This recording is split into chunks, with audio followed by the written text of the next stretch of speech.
thanks for joining me on my market report. My name is Mike, and my market report is on mortgage rates.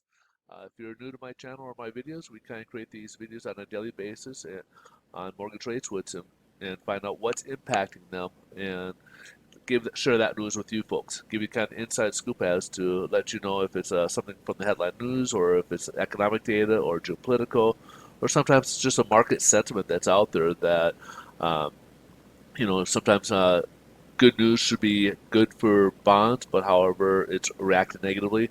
We're here to kind of explain those things for you folks. So if you're out there in the real estate market, this could be a good video for you to kind of follow, or if you are a consumer, maybe out there looking to refinance or purchase and now following rates, this could be a good video as well for you to follow that let you know where the trend of rates are going, if they're going upwards or downwards, or they're kind of staying sideways. If you're in a transaction, whether maybe it'd be good to lock in or kind of hold off a little bit. Hopefully these videos give the help you make a good informed decision before you make any moves. A little bit about myself is I am a mortgage originator. I do work with a national lender. We do loans in all 50 states, so we can certainly help you out with your purchase needs if you're looking to get pre-approved and finance your next property, to refinancing, uh, help you out with some solutions there. We do got a lot of loan programs out there, but we're also here to answer any questions you guys might have, whether it's something about mortgage rates or something about different programs available out there, or what questions you have, just please feel free to pose them. Best way to reach us is through the social media site you found us on, and we will certainly be in touch. So without further ado, we'll kind of get into the report here and start off with the economic calendar. Every Thursday we get the initial jobless claims. So last week's was revised slightly higher from 205,000 to 206,000. Forecast was calling for 208,000, and it came in under 200,000 to 198. So that's obviously good news that fewer people came applying for first-time benefits on unemployment here. And then even here, if you just kind of glance at the continued claims, we see that dropping off too, from 1.856 down to 1.716. So just about 140, 150,000 drop off there. Last but not least, we got the Chicago PMI for the month of December. This is manufacturing around the Chicago region. Anything above 50 is considered expansion or optimism. Uh, so as you can see here with the 61.8, we were doing pretty exceptional. Forecast count for uptick to 62, and it even exceed that 63.1. So things are it's looking pretty great so far in terms of manufacturing in the Chicago region. So manufacturing is definitely not a complaint right now. The big thing right now is obviously as we've talked about over the past week, investors are kind of waning on the Omicron, noticing that it's not going to have as big of an impact on the economy. It'll have some, but not to the point where we're going to have government lockdowns and potentially create even more inflation with more shortages out there. Now, what's becoming more of a concern to investors are the labor shortages, basically. We got a lot of jobs out there for qualified uh, workers, and we got a lot of openings out there. And right now, we're not seeing those positions being filled, and that's where part of our labor shortage is happening, and we're getting issues. We're developing more and more issues in those areas to try to get things caught up there. So, as a result, let's take a look here at the mortgage-backed securities. I know stocks are up today, and today's the last trading day of the year. Today, yesterday we ended up closing down 36 basis points, which is obviously not good news. We had some price changes yesterday for the worse.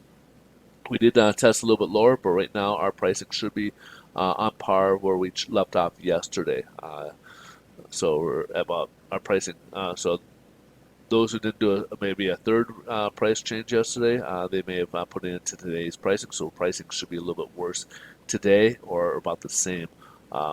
Depending on when we first did this was around 30. Yeah, it was around 25 basis points. So it may be enough for other lenders may have been putting in for another uh, price change for the worse. So they may have had two price changes yesterday. As you can see here, we're up about 8 basis points, just kind of changed a little bit. So again, pricing should be pretty comparable to what we saw at the end of yesterday's price close here. If we can get this thing to rise a little bit more, this could help us out and maybe get a little bit more improvement. However, it's it's towards the end of the day, end of the year. Next week we'll get a little bit more. Again, we'll get a little bit more normalcy as the big trend hedge funds will be coming back. We'll get a little more liquidity in the markets. We'll get back into probably some type of norm next week. Maybe not right off the bat on Monday, but probably after that, after you get the swing of things. So as you can see here, the volatility we went way down, way up, way down, back up, and kind of then since about this time frame here, we've been kind of more sideways, so which is about 8 o'clock in the morning. Been kind of going more of a sideways, but a lot of volatility, especially early on here, as you can see here. And yields kind of been pretty crazy too. Yesterday it touched off the technical, pulled off a little bit, and they're talking right up about the 156. It touched at 156 yesterday. Right now we're down to just under 1.52 range here. As you saw, we did spike a little higher. Right now we're kind of working our way back down just below the 20 or 50-day moving average, and sitting at just under 1.52 as a result of that. Now, national average for conforming loan limits, we got the 15-year at 2.6 right now, and the 30-year is coming in at 3.26 right now. These do have points built in, and if you followed my videos in the past, you'll know that, again, these are just an average. There's no size fits all. There's a lot of different variables that go into a rate quote, so that's why when you see these postings out there, take them with a grain of salt, because again, a lot of things could change from different loan programs to the markets. As you see these, we get price changes all the time. We also get variables like how much equity or down payment you have, depending on if it's purchase or refinance. The type of refinance, if it's a refinance, they might have price adjustments for cash out refinances, FICO scores, properties, type of properties, occupancies, stuff like that.